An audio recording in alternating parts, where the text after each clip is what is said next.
Hello, welcome to the Keynote session, One Teen Mother's Journey to CEO and Author. I'm Yolanda Zepeda, Assistant Vice Provost for Diversity and Inclusion. We're so excited to host our next speaker, Ms. Nicole Lynn Lewis. A brief overview of this session. Nicole will talk about her experience as a teen mother, parenting student, and her journey towards parenting student advocacy. Following her presentation, Nicole and I will engage in a discussion and Q&A. But before we do that, the Ohio State Office of Diversity and Inclusion and the Access Collaborative Program would like to take a moment to acknowledge a critical partner. If this past year has taught us anything, it is that the needs of parenting students are complex and fluid, and they can be acutely shaped by events in the world around us. When the pandemic erupted, our Access team immediately surveyed our students to understand their most urgent needs. Our friends at American Family Insurance had reached out earlier last year with a desire to learn more about the work we were doing, and they provided a generous gift to support Access activity for 2 years. I don't think they quite realized how timely their gift would prove to be. As families went on lockdown and as childcare facilities closed their doors, the learning needs and well-being of our Access families required nimble and innovative solutions. AFI's gift enabled us to do just that. To share our thanks, we have a short video featuring one of our graduates, Dianna Ziegman, and her child.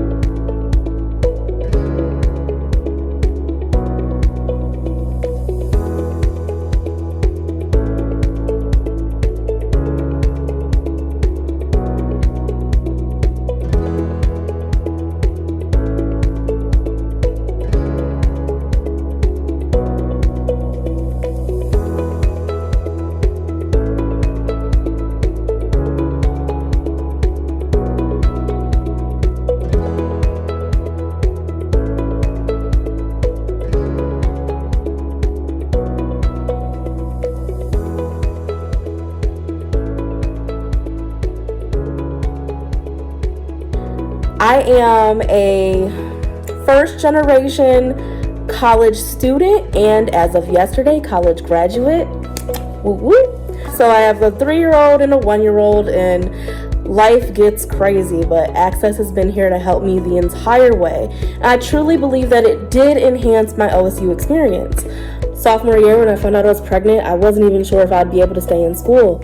So being able to just even be a part of Access and have this opportunity to stay in school, but also have housing covered, not having to worry about that, and childcare covered, and not having to worry about that, is just like a huge weight lifted off my shoulders.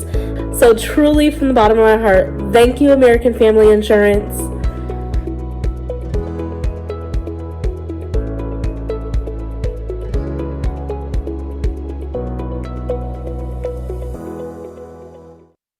We are so proud of Dianna and the wonderful work that she does.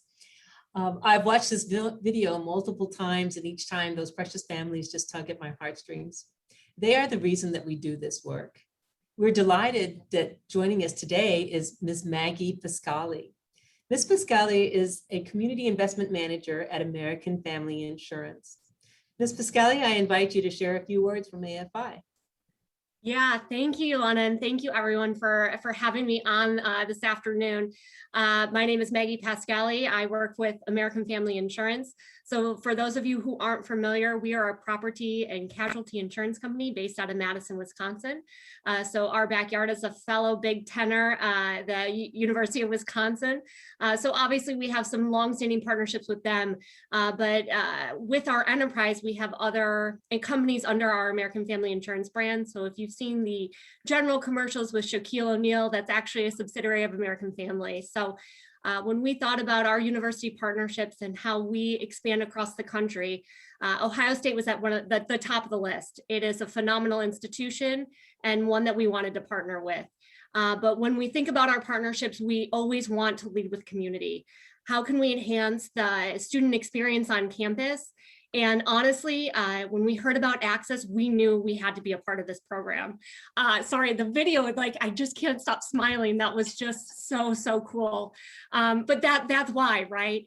To really center the student experience and provide that support to ensure the success. Like, that's what is so cool about this program and why we wanted to be a partner. So thanks for having me here today. Thanks for letting American Family be a part of this. And I'm excited to participate today. So thanks so much. Thank you, Maggie, and thanks to our American Family Insurance. It is partnerships like this that enable us to give our parenting students and their families the relief that they need in order to thrive, not only as students, which they do, but also as parents and as happy and fully engaged members of our community. So now let us turn to the inspiring work of our keynote. Nicole Lynn Lewis is the founder and Chief Executive Officer of Generation Hope, a nonprofit organization that surrounds motivated teen parents and their children with the mentors, the emotional support, and financial resources that they need to thrive in college and kindergarten, thereby driving a two-generation solution to poverty. A former teen mother herself, who put herself through college with a 3-month-old daughter in tow, Nicole now works every day to change the statistic that less than 2% of teen mothers will earn their degrees before the age of 30. 2%. Generation Hope rallies around teen parents to help them earn college degrees and forge a path to economic opportunity. Nicole is a trustee of Trinity Washington University and a National Advisory Board member of the Hope Center for College, Community, and Justice. She has received many national awards for her work, including the most recent inaugural Black Voices for Black Justice Award. Nicole has been featured across the major news outlets, ABC, CNN, NBC, and the Washington Post. Her newly released book, Pregnant Girl, is making quite a splash across the nation. So I've just returned to the gym, and when I'm on the treadmill, I look across the TVs and I'm always sure to find someone talking about her book. I'm sure you've had the experience. Nicole holds a master's degree in social policy and communication from George Mason and a bachelor's degree in English from the College of William and Mary. She and her husband, Dante Lewis, live in Maryland with their 4 children, and soon to welcome a new member. So we welcome you. Please join me in welcoming Nicole Lewis. Thank you. We have a video. Thank you so much, Yolanda, for that introduction. Absolutely. Hello, everyone. I'm thrilled to be speaking to you today. I know we all wish that convenings like this were happening in person, but I'm hoping that this pandemic and all of its impacts will help us come out of this really reimagining how we operate and how we support parenting students. In the past, my team and I have attended this symposium, and we've truly enjoyed the chance to connect with so many people all over the country who are equally passionate about student parents. This is a special, special community, and I look forward to seeing it continue to grow. So again, I'm honored to be here. Last month, President Biden stood before Congress and the country and introduced the American Families Plan to address 4 of the biggest challenges facing American families today, as we struggle to pull ourselves out of this global pandemic. The very first priority of this plan was access to a good education, the very first. And as President Biden began to explain his approach to ensuring access to good education for all, I heard something that many people outside of this convening probably didn't hear. I heard initiatives that spoke directly to a daily struggle of student parents. He talked about universal high-quality preschool for every 3 to 4-year-old in America, 2 years of free community college, an increase in Pell Grants and investments in historically Black colleges and universities, tribal colleges, and minority-serving institutions, and quality, affordable childcare, among other things.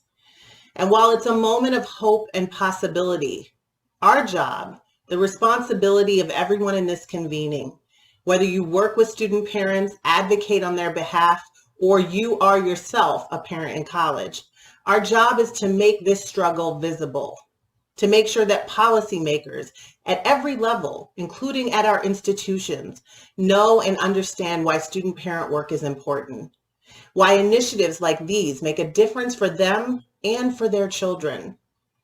I come to this work not only as a practitioner, but also as someone who has lived the experience of the struggle. My story starts in 1999 when I was a senior in high school. I had a pile of acceptance letters to several different colleges, and I also had a positive pregnancy test. I was raised by two college-educated parents who always taught me and my sister that college was a given. We grew up knowing that we were going to go to college after high school. So my pregnancy was devastating on many, many levels. I was an honor roll student, college-bound, very, very involved in extracurricular activities. But even with all that going for me, people told me my life was over now. Friends, family, teachers.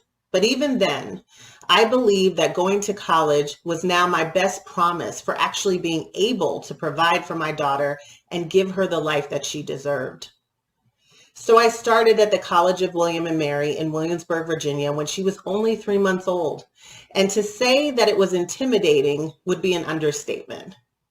I want to read an excerpt from my new book, Pregnant Girl, that's all about my journey as a young mother in college, as well as the intersectionality of race, gender, poverty, all of that when it comes to teen pregnancy and student parent work. I think it will give you a sense of how I felt on that very first day. Pregnant Girl. With goodie bags full of school-branded swag at our feet, we took the honor pledge and listened to various students and President Sullivan talk about what a great 4 years it was going to be. To point out how accomplished our incoming class was, the president asked all of the students who had earned the distinction of either valedictorians or salutatorians of their high school senior class to please stand. And it seemed as if the entire crowd rose from their seats. The welcome speeches echoed through the stadium while I glanced at the faces of the other freshmen around me, some eager, some completely uninterested, very few the color of mine. I hung on every word, trying to commit each piece of advice to memory, mostly because I couldn't believe I'd actually made it this far, and I was scared that if I missed even one thing, I wouldn't make it any further. I knew that I was a glaring irregularity in a sea of white faces, exacerbating the feeling that my being there was a mistake. As I said, I was surrounded by students who had a ton of resources and family support and who weren't parenting. And I was one in a small group of Black students at the school.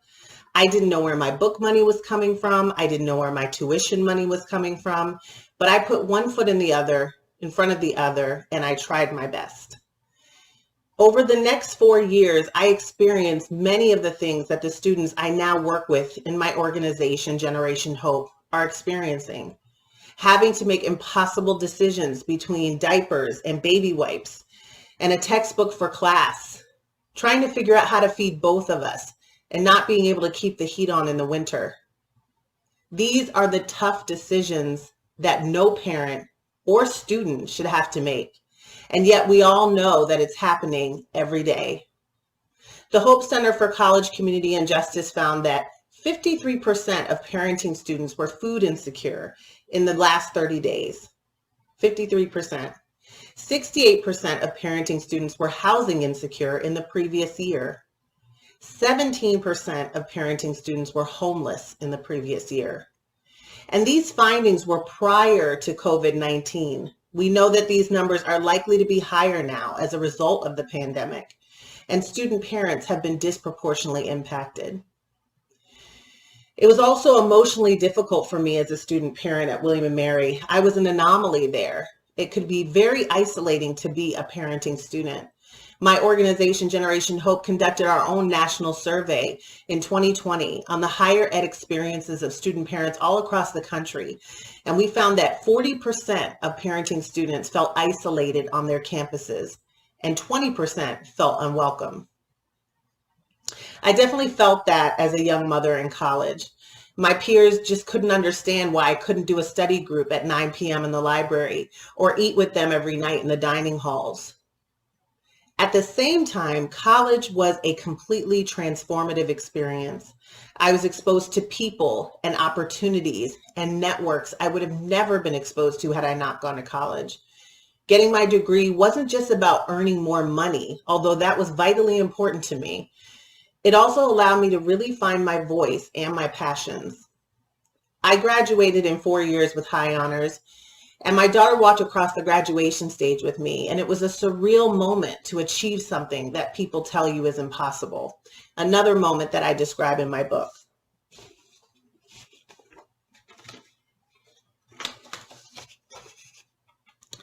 Black caps flew up in the air all around me, and the hall resounded with clapping, whistling, and cheers.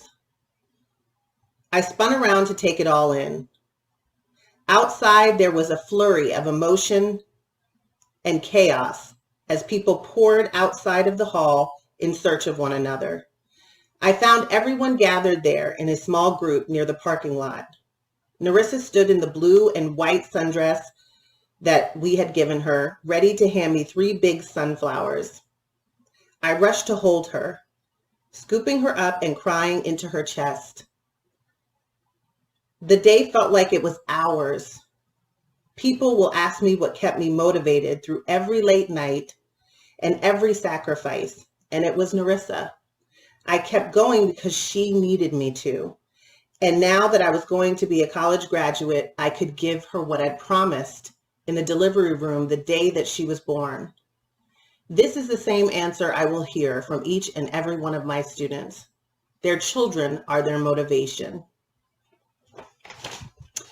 After graduation, I moved up to the DC area and got a job doing public relations for a major insurance company. No more worrying about how to pay for food or rent or gas, or even being able to pay for repairs to my car. Things were very different now for me and my daughter. I could see how transformational a degree had been.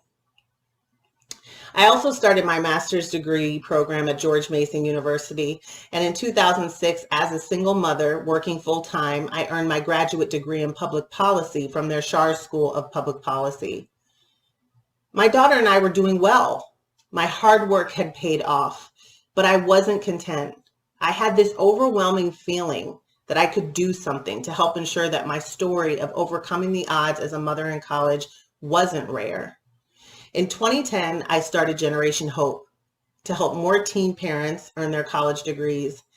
And there were 2 things that really fueled my fire to launch this organization. One, a statistic that said that less than 2% of teen mothers earn their college degrees before age 30. And 2, there were no organizations doing this work in the DC region and very, very few across the country. This short video will give you a sense of our important work at Generation Hope. I think there's a stigma around young parents everywhere, and there's a quote from a report that was put out by the United Nations on global adolescent pregnancy. What they found in doing their research was that teen pregnancy or adolescent pregnancy is often the result of a lack of choices. I happened to be 18 at the time that I had my daughter. Being a, younger parent, a single parent, a person who doesn't have a degree, who's not established in their career. We are with our students for up to 6 years, and you are involved in really almost every area of their life. And that could be helping you find quality childcare. It could be helping you to get out of that domestic violence situation. She looked out at the landscape and said, wait, no one's doing this. And that really surprised her. And she thought, well, if no one's doing this, I really should.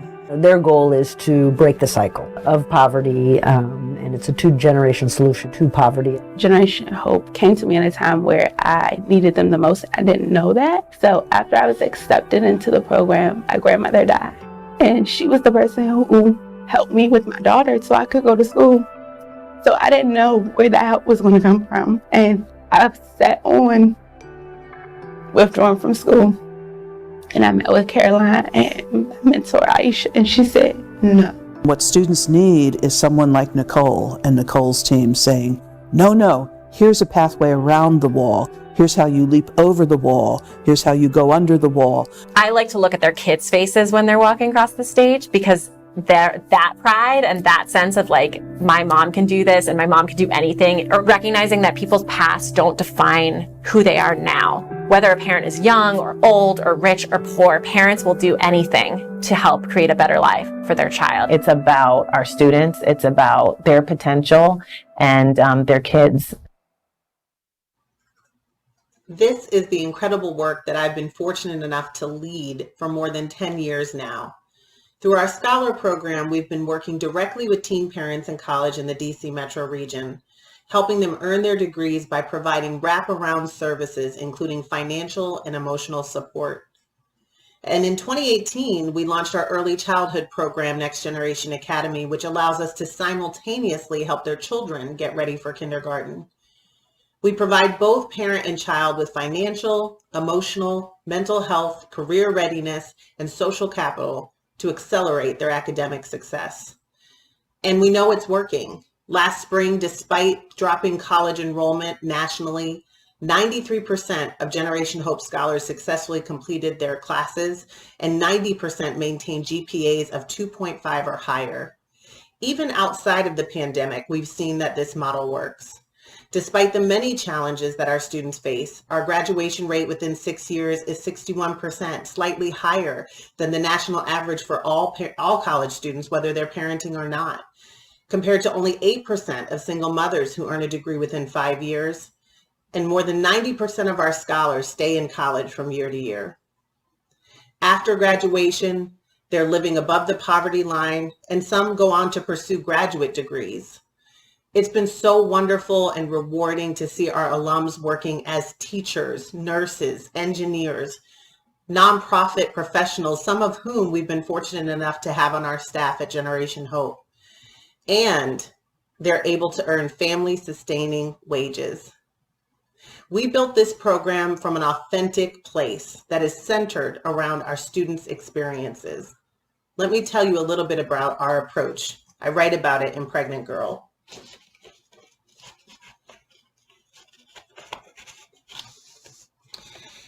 What if we said yes instead of no? That was the guiding star in the design of our program. Yes to tuition assistance. Yes to helping you keep the heat on in the winter or fixing your car. Yes to having someone in your corner who believes in you. And let's make it multiple people. Yes to diapers and baby wipes and laptop computers for class. Yes to connecting with other young people who are going through the same things you are, parenting, working, and going to school. Yes to having a champion when you're caught in a never-ending bureaucracy. And while we're at it, let's commit to never creating unnecessary barriers to our own supports. Yes to having someone to talk to, including a mental health professional. Yes to career connections. Yes, you are deserving. Yes, you are special. Yes, you are smart and full of potential. Yes, the world needs you. Yes to being loved and accepted and celebrated, just as you are. Several years ago, we realized that in order for us to have a broader impact, we have to push for systemic change. Now, in our next exciting chapter, Generation Hope is embarking upon national work to improve outcomes for student parents all across the country. This new work has 3 prongs. The first is a technical assistance program for colleges and universities that we call Family U. It allows us to partner with institutions to improve their supports for student parents and ensure that more student parents graduate. The second is a policy and advocacy agenda that will be driven by student parents and will prioritize legislation that accelerates their success at both the local and the federal level. And the third is releasing reports that helped the field better understand the needs of student parents. The hope of Family U is really to transform higher ed to better serve parenting students. At Generation Hope, our model is a 2-gen approach, which means we build family well-being together, intentionally and simultaneously working with children and adults in their lives together. The approach recognizes that families come in all different shapes and sizes, and that families really define themselves. So what could this look like for colleges and universities? At its core, it means a supportive environment. And Family U will really help them define their own 2-gen work and have the tools to implement it. Our policy and advocacy agenda seeks to illuminate the experiences of student parents for policymakers at every level, and to ensure that student parents are front and center in pushing that agenda forward. I go back to President Biden's plan, and I think about these policies that impact student parents so significantly, and yet this population is barely on the radar of most legislators. We want to change that. And our reports and research will help bolster these efforts. I mentioned our national report released in May 2020, and in September 2020, Generation Hope also released a toolkit for higher ed institutions to ensure that they meet the needs of parenting college students during this difficult academic year. It includes practical tools like family-friendly syllabi language and welcome emails, things that people can really use to do this work. This audience knows the value and importance of these things.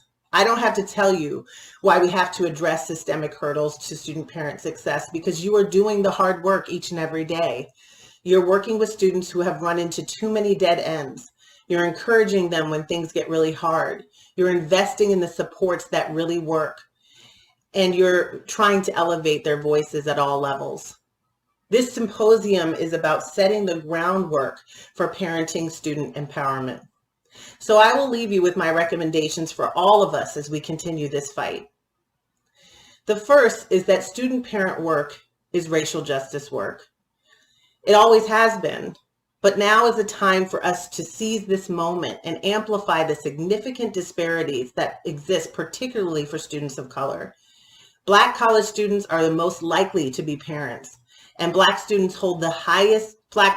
students hold the highest amounts of student loan debt.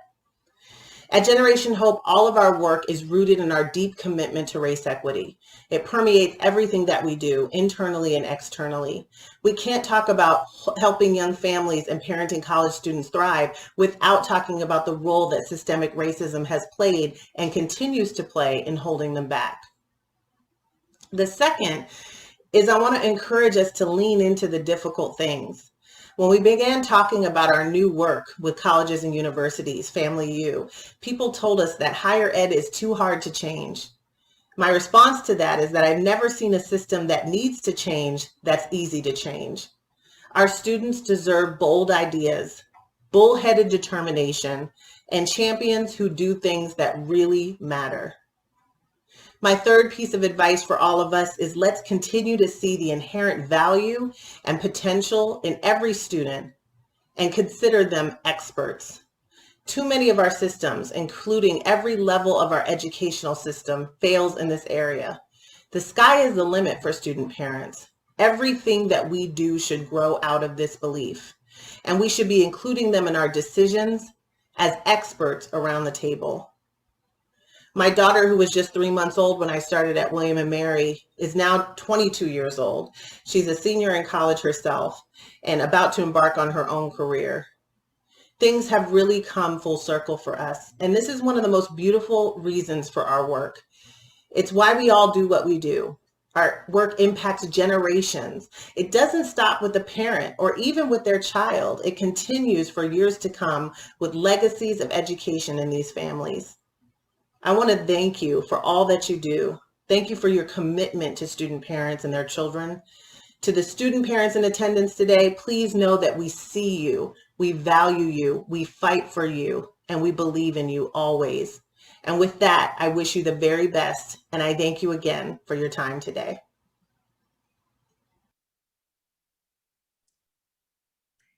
Wow, Nicole, thank you so much. I need to catch my breath. You gave us quite a lot.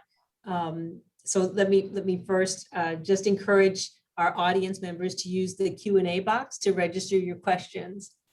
Your work gives me great faith in what we can achieve together. I admit that I had not heard the 2% statistic, and that is really, really powerful in terms of, or maybe dire, That's a really dire statistic, and one that should have all of us standing up and taking note. So while the audience warms up and gets their questions together, I'd like to kind of kick us off. So the negative stigmas that are attached to teen parents can be really overwhelming, especially as a young person who's just coming into their own sense of self. And layer on that the data, right? The 2% statistic. So can you talk about your own experience and how you were able to overcome the negative stigma that was associated with being a teen mother? A great question. What I think is really important to note, especially in my situation, is that I came into teen pregnancy with the advantages of being from a two-parent home where my parents really emphasized education. I was always prepared to go to college. I had teachers who were my cheerleaders at my school. I had great grades. I had been accepted into all of these schools, after high school. But even with all of those things going for me, I heard the same blanket message that many young women in that situation here who don't have all of those advantages, which is your life is over, you're going to be a failure. And that's that stigma and that shame. And so I think what's important just to note that it doesn't matter, who you are coming into teen pregnancy, what your accomplishments are, what your potential is.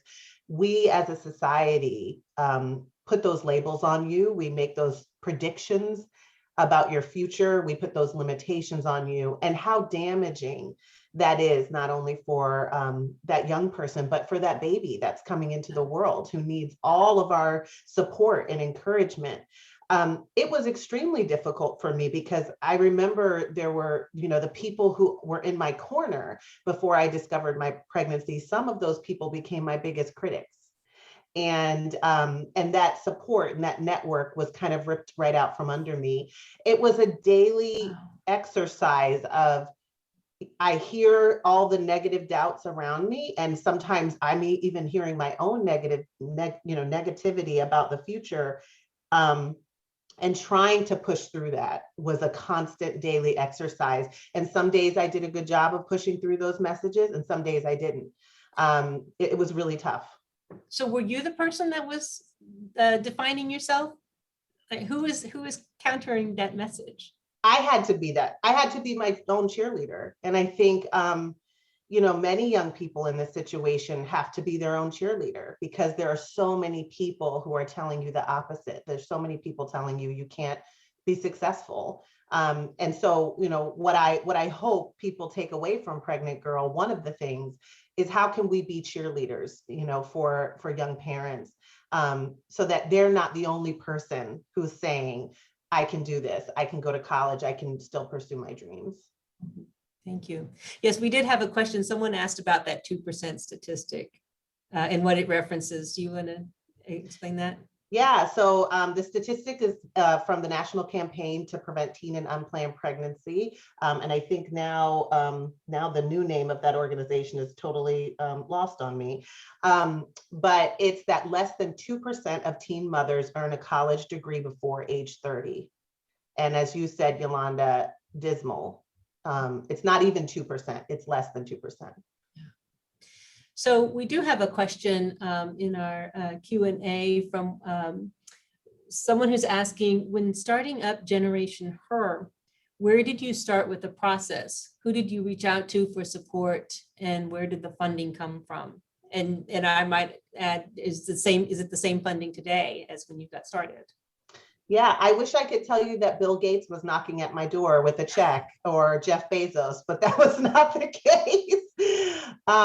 Generation Hope was very much a grassroots effort, started in my husband's man cave, very much building blocks and small building blocks. I didn't draw a salary as the CEO of the organization for the first 4 years. So it was very much a labor of love.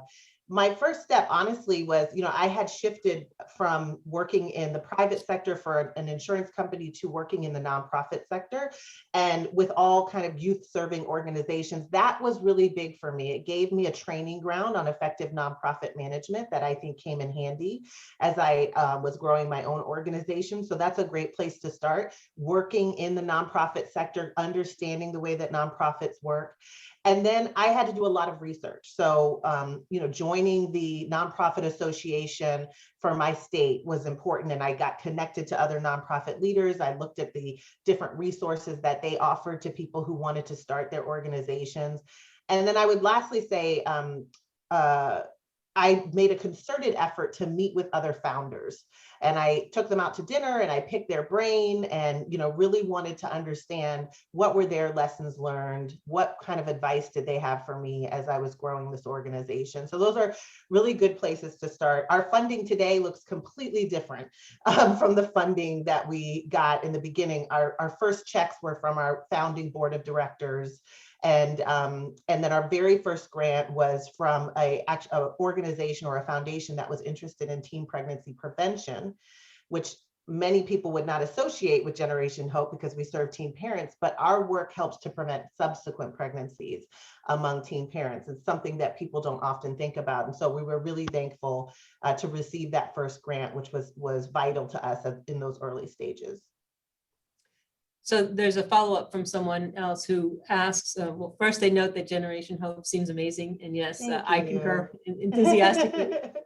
And she thanks you, or they thank you for your hard work helping parents. This person is a parenting student. So her question, or their question is, do you know a program like this in the San Francisco Bay Area? And I will say I was quite surprised that you noted that there was no one doing this work in the area.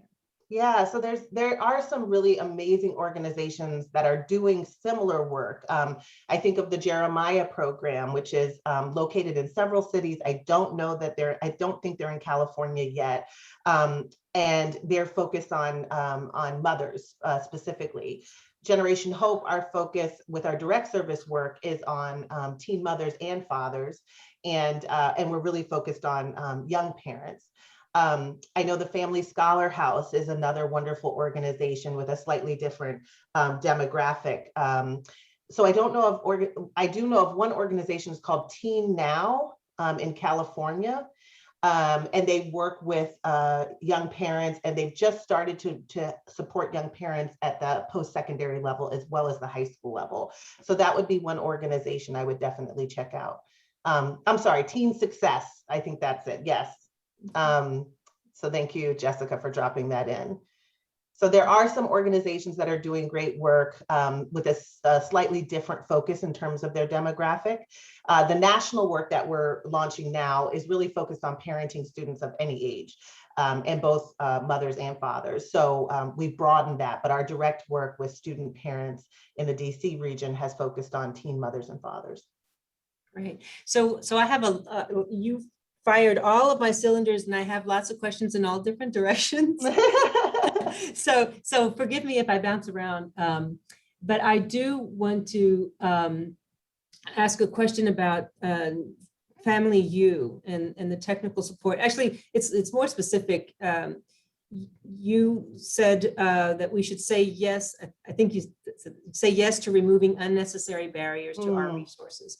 And so for many of us, those of us who are working through institutional, organizations like universities, colleges and universities, and schools would be the same. We are large bureaucratic organizations that have lots of constraints, and we're often using grant dollars that are also coming from agencies that have a lot of bureaucratic constraints.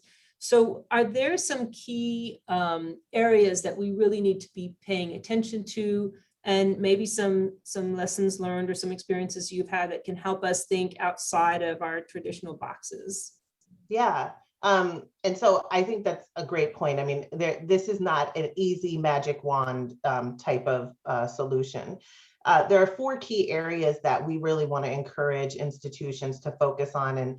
And within Family U, we have a 2-year cohort opportunity for institutions to participate in, where we really kind of unpack these core areas. The first is data. Most colleges and universities are flying blind in terms of how many parenting students they have on their campus. I remember when I first started Generation Hope, I thought, oh, I'm just going to go to all the different 2- and 4-year schools in the DC region and ask them, tell me how many parenting students you have. And they were like, we don't collect that data. And I'm like, what? So it's really hard for institutions to prioritize and invest in parenting student work if they have no idea who on their campus is parenting and whether or not they're graduating. So at the very basic level, we need institutions to be tracking parenting status. The next is really looking at policy and process on your campus.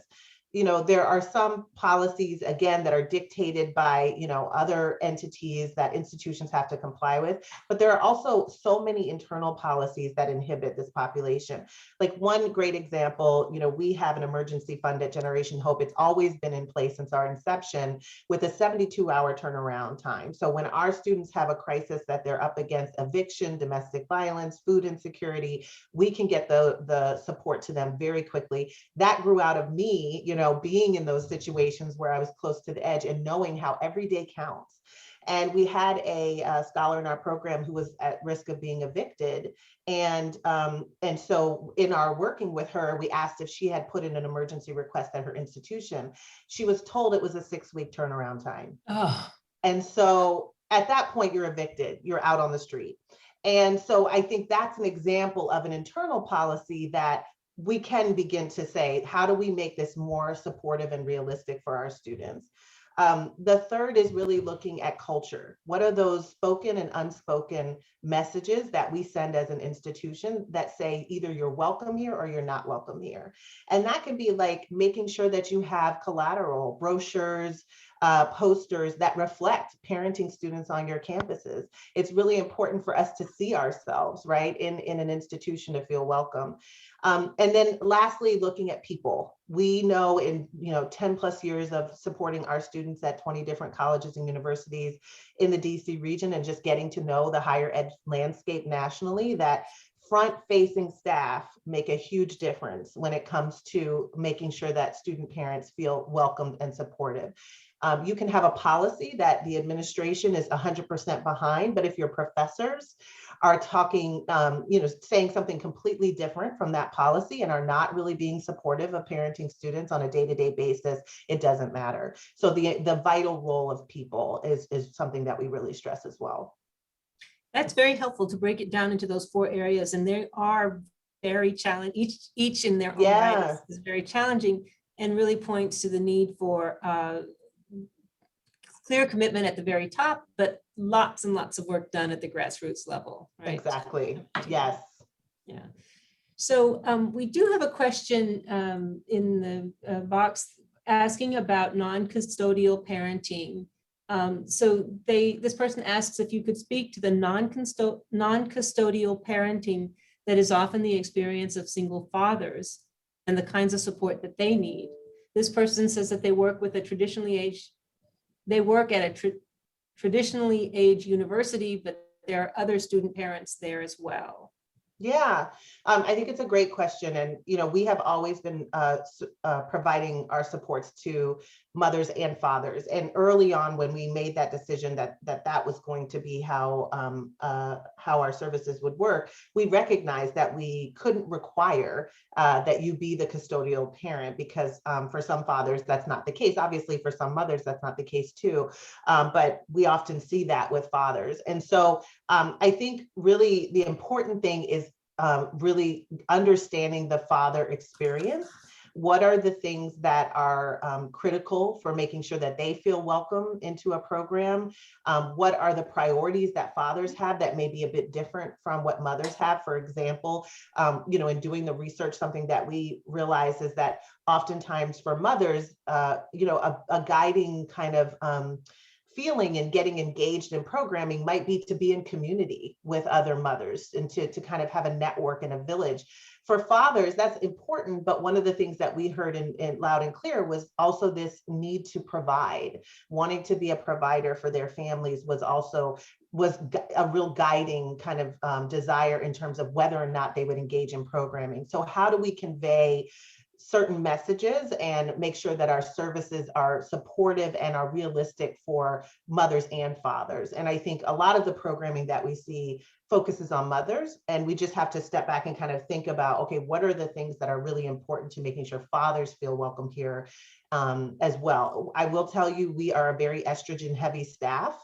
And so I think it also goes to making sure that our staff reflects the community that we want to serve. And we've gotten better at that at both the board and staff level of making sure that we have male identifying folks on our staff as well. So there's a lot that goes into it, but I think being open to the fact that that you may need to do some things differently to serve that population is really key. That's a really critical point. It's making me think about, we have looked at our data and we see the numbers, but we know that we're not reaching all of those students. And we have a lot of men who are, male identifying parents, and all of our messaging, I think, no, I take that back. Tracy Lewis, our director, has done some very targeted and intentional work to reach some groups, but I think that there are a lot that provider role really makes me rethink some of the messaging in the way that we do our outreach. Yeah. So there's a question about, well, it says, can you speak to how the typical keen focus on pregnancy prevention in state and federal legislation and programs impact the way that resources are developed to support teen parents? Let me go back. So can you speak to how the typical keen focus on pregnancy prevention? Oh, I see. So the legislation is focused on prevention. And how does that impact the ways that resources are developed to support parents? So you mentioned this other activity. Yeah. So, I mean, I think one thing that I would love for us to all kind of embrace and shout from the rooftops is that teen pregnancy prevention work, we can support teen pregnancy prevention and we can support teen parents in making sure that they're successful. Those two things don't have to be mutually exclusive. And oftentimes, you know, whether it's as policymakers, practitioners, educators, we're thinking that if we make sure that we're kind of putting resources in place to support young families, somehow that's contradicting the teen pregnancy prevention movement. And it's not. It's okay for us to be, you know, equally investing in the prevention. Here's family right here.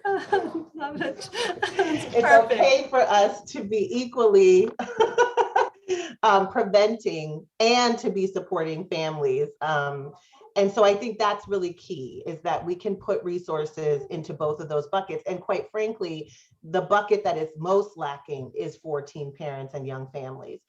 So how can we create legislation that, you know, does both? And I think that's really critical. Well, so thank you. Someone did ask how we could get involved in helping state and federal policy work. Do you do any direct work in this regard?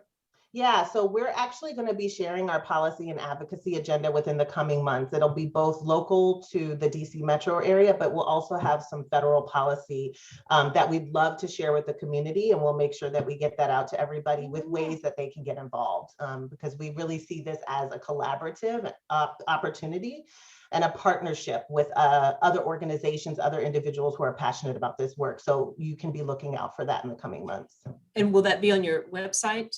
Yeah, it'll be on our website. We'll also be sharing it broadly on our social media. So support Gen Hope. Instagram and Twitter is where you can find us, and we'll make sure that we, you know, blast all of that out.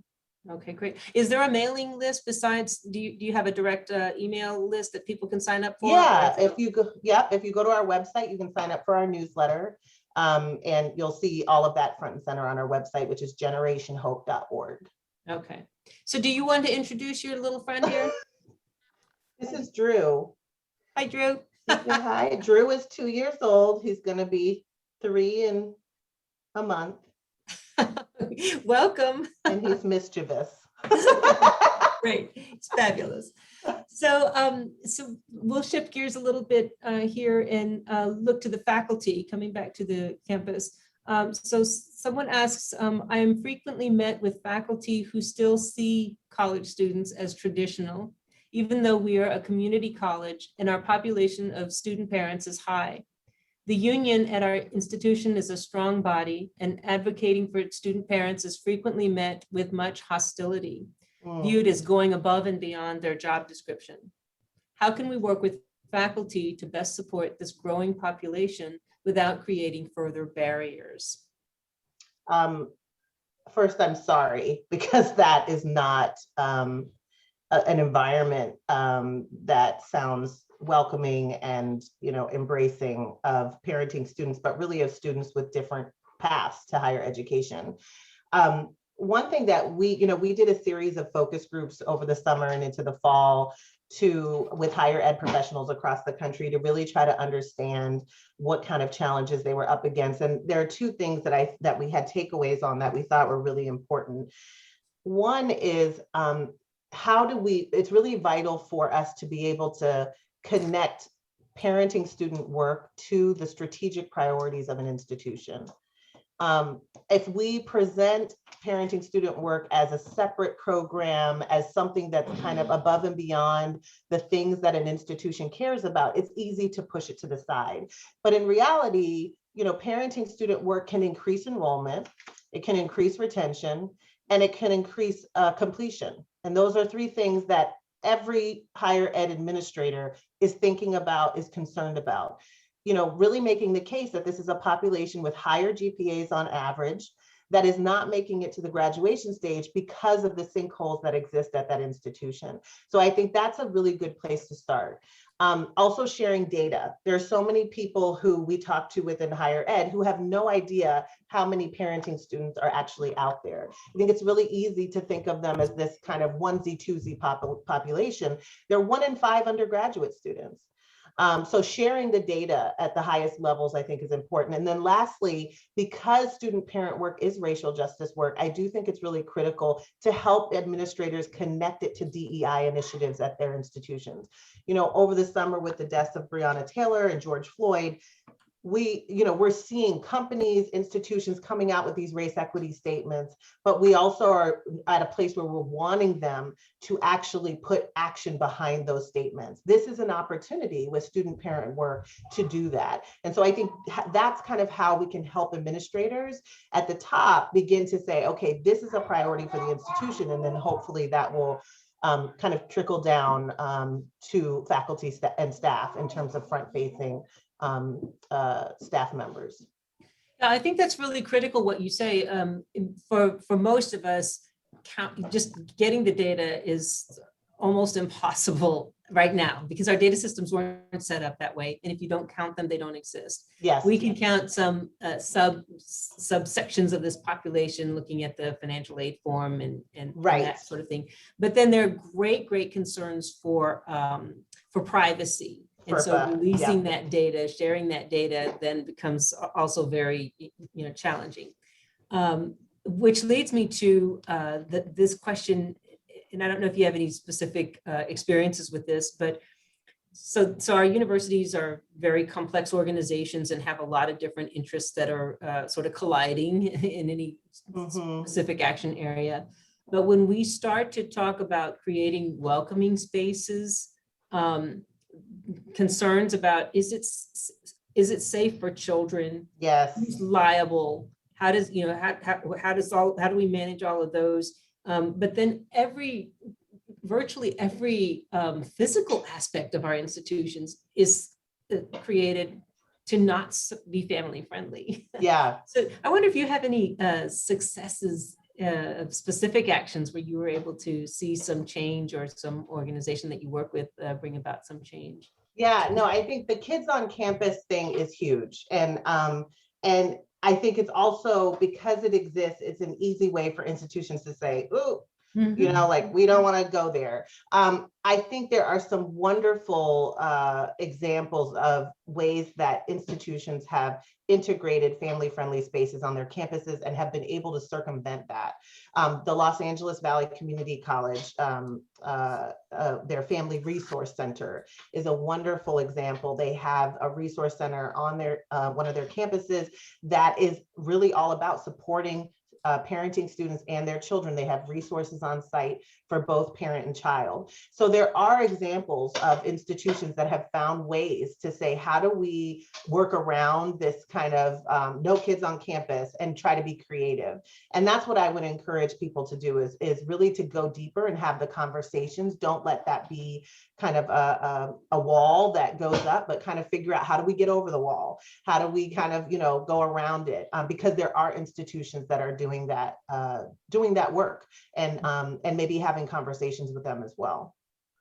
And I think this is a really good time because, as you mentioned, this is racial justice work. Yes. So we collected our office, the Office of Diversity and Inclusion, where our Access Collaborative is housed, collected all of the statements from the various leaders, the deans and presidents and provosts, and all the different statements that made commitments to racial justice. And our president also established a racial justice committee to look at all of our policies and practices to see how we can become an anti-racist institution. I don't think that parenting students were an explicit part of that conversation. I really don't. So we need to make everyone fluent in the understanding of these statistics and Yes. who we serve and how that fits with our core mission. Yeah, and I think what's important is helping folks to see the intersectionality of parenting students with all of these other groups that we often talk about in silos. So we talk about students of color, we talk about Black students, Latinx students, Indigenous students, we talk about students who have low incomes, first generation college students. Well, we're talking about parenting students when we're talking about those populations. And so I think the challenge is that we're talking about them in these silos, and that doesn't get us to making sure that student parents are successful, because there are unique needs, even though they have overlap into these other groups. And so we're really wanting, this population to be an identified population in those conversations, because there are nuances to the supports that they need. And there are these layers of challenges that they have because of the fact that they often overlap into other categories. So I think it's really critical to name them at the table so that people can start to be more in tune with what their experiences are. Yeah, that overlapping, that also makes me aware of some of the recent conversations. Our graduate students are actually quite well organized and understand how to make their voices heard. And there are a number of parenting students there who are asking for support and assistance. But that population and their needs actually look quite different from the undergraduate student population. And so finding ways to talk to one another across, so that our campus is not only hearing the loudest voices, but they're actually seeing the full scope of the need. Yeah, no, I think that's a great point. Yeah. So let's turn our attention a little to the two-generation approach, and maybe can you talk a little bit about Generation Hope and the two-generation work that you're doing specifically? I'm sorry, one moment. As we talk about exactly, that's right.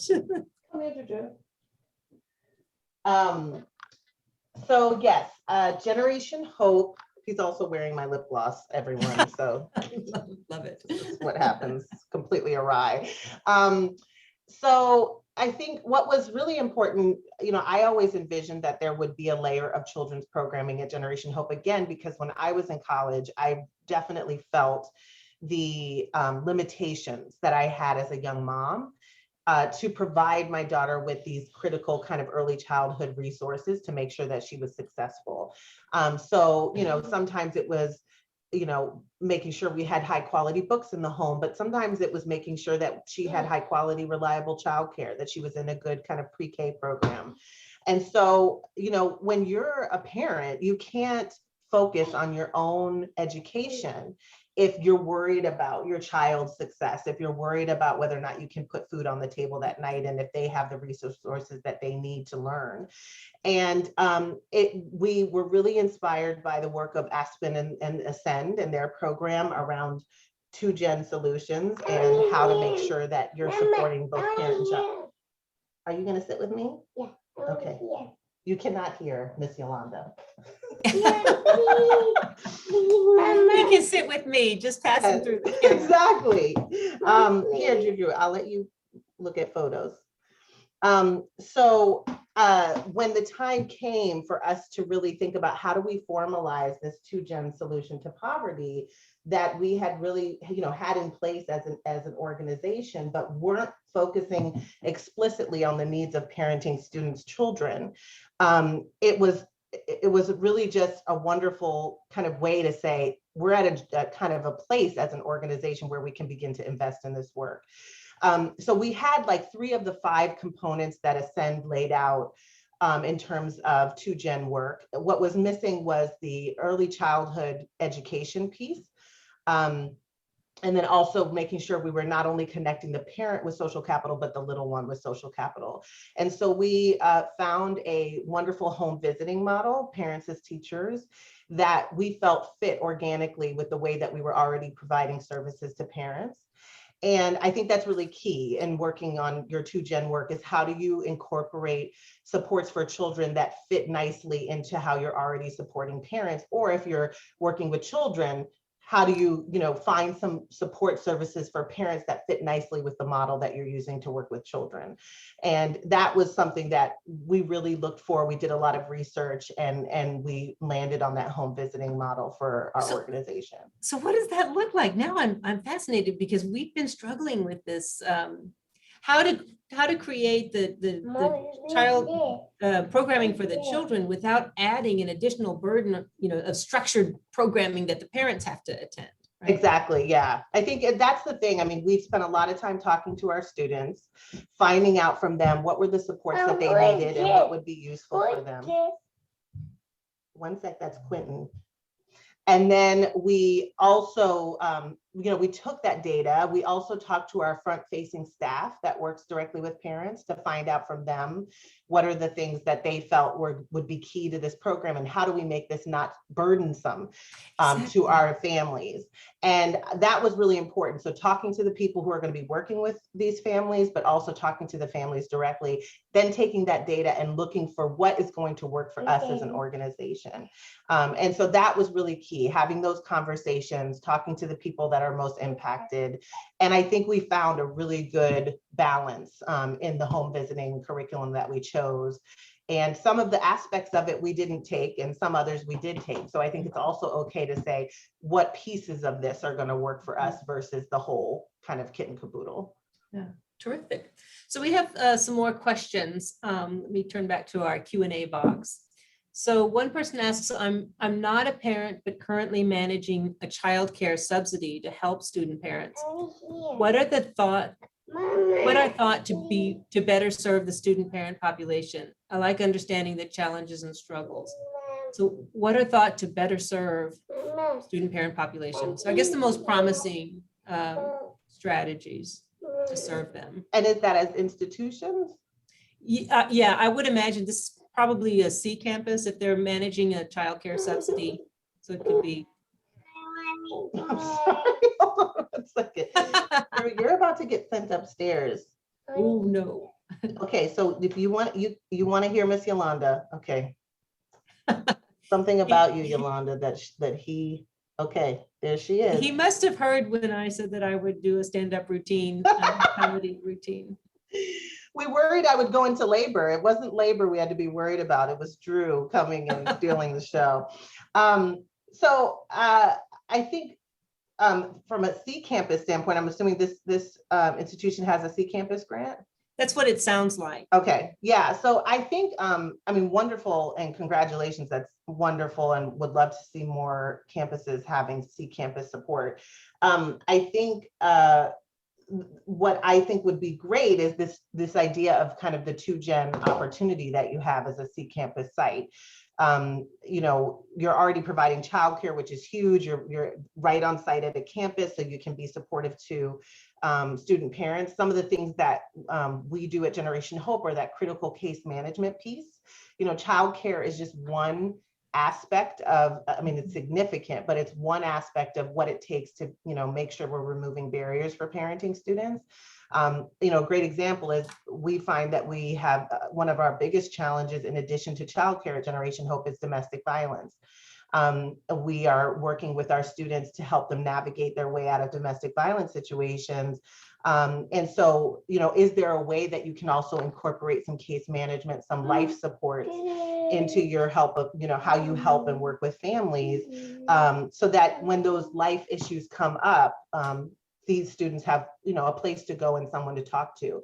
On many campuses, that's not the case. You have a domestic violence issue, you lose your housing, you don't feel like you have someone on campus that you can talk to. So I think there's a wonderful opportunity as a C campus site to be able to provide those additional supports. Yeah, great.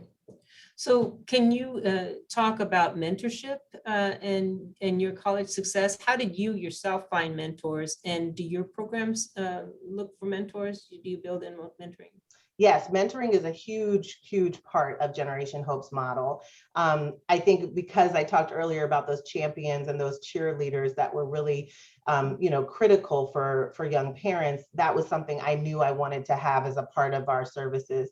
I didn't necessarily have, I didn't have traditional mentors. I had kind of people who believed in me at when I was in high school and when I was in college, and that was really important and they were in positions of power to be able to help to make things happen for me. So I kind of had to seek out those folks myself and informally kind of initiate those relationships. But I think that experience made me want to, make sure that a formal mentoring program existed at Generation Hope. And so we have wonderful mentors. They are working with our scholars every day. People often say, what is your typical mentor? We have people from all over, the spectrum in terms of stay-at-home moms, doctors, people who have been teen parents themselves, some people who've never parented. So the big things that we're looking for, and I would encourage folks, if you're thinking about incorporating mentoring, is a big heart, people who care about family and who care about education, and people who are going to reserve judgment. There are going to be things that happen in the lives of students that on the surface are hard to understand. And so it's really important to have mentors who are going to say, okay, let's figure this out together and let's talk about what's going on. So those are the big things that we look for. Do you provide training for your mentors? Yes, we provide training as soon as they come into the program and then as they are continuing in the program. And our mentors work with our scholars for up to 6 years. So it's a very involved mentoring opportunity that, we want to make sure that they feel equipped and supported and that they have what they need to really show up for their students. And I should mention that we also make sure that we do race equity training with our mentors. That's really key for them as well. So we have a whole plan around making sure that they're equipped with the skills that they need. That's great. So do you try to do any, I think actually that anticipated, do you try to do any matching? Do you look at any shared demographics that you try to? We do. We call ourselves the match.com of the nonprofit world. We have the benefit of honing this over 10 years. And so we do. We have, some of the things, we're a regional model. So geography is big. It's if you live in one part of Maryland and you're matched with a student in one part of Virginia, you might as well be on the East Coast and the West Coast, in our region. So we're looking at geography. We look at career aspirations and career experience. We also ask questions about what are you looking for in a mentor and what are you looking, to kind of provide to a mentee. And kind of think through different situations. If students are at a place where they really need a lot of emotional support, we're going to match them with someone who says, that's what I want to give, right? So we have a lot of different things that we're matching them. And sometimes similar backgrounds and experiences are, life experiences are things that we take into account. Mm-hmm. Yeah. So one thing that I have noticed over the years watching our Access team and mostly watching the terrific parents who graduate from our programs, entrepreneurship is, there's a really strong drive for entrepreneurship. And I see a lot of our graduates going out and creating their own opportunities. And I see that you also modeled that. Is there a connection there? I think that's a great question. There probably is, in that, as a student parent, you have to be kind of innovative and creative and how you make all the things work and connect the dots. I also think, I know in our program, there's such a strong desire from our graduates to give back. And to be supportive of other young parents who are in that situation and who want to go to college. They come back and they mentor in our program, they join our staff. Some of them want to start their own nonprofits to do this work. So I think for parenting students, there's a desire to create good in the world. And whether that is, through a nonprofit or through a private entity, I do think that I've noticed that. I know that was huge for me personally and definitely for our graduates. Well, thank you, Nicole. You've been so generous. We're coming to the close of our time together. I wonder if you have any parting thoughts that you'd like to share with the audience? I want to say thank you to everyone for being patient with my Drew being here. Thank you to everybody who's participating for the work that you're doing. It's vital, it's important. I'm so thankful to be in the trenches with you, and also to all of the parenting students who are tuning in. As I said in my keynote, just want to make sure that you know that we're all rooting for you. You have so many people who believe in you and are honored to do this work. So, but thank you, everyone. Well, thank you. And we all wish you the best and welcome the newest member of your family. Thank you. Drew, it was so nice to meet you. I hope Miss you have a Yolanda said it was wonderful nice to day. meet you. You say bye-bye? Bye-bye. Thanks Thank you. so much. Thank you all. Thank you.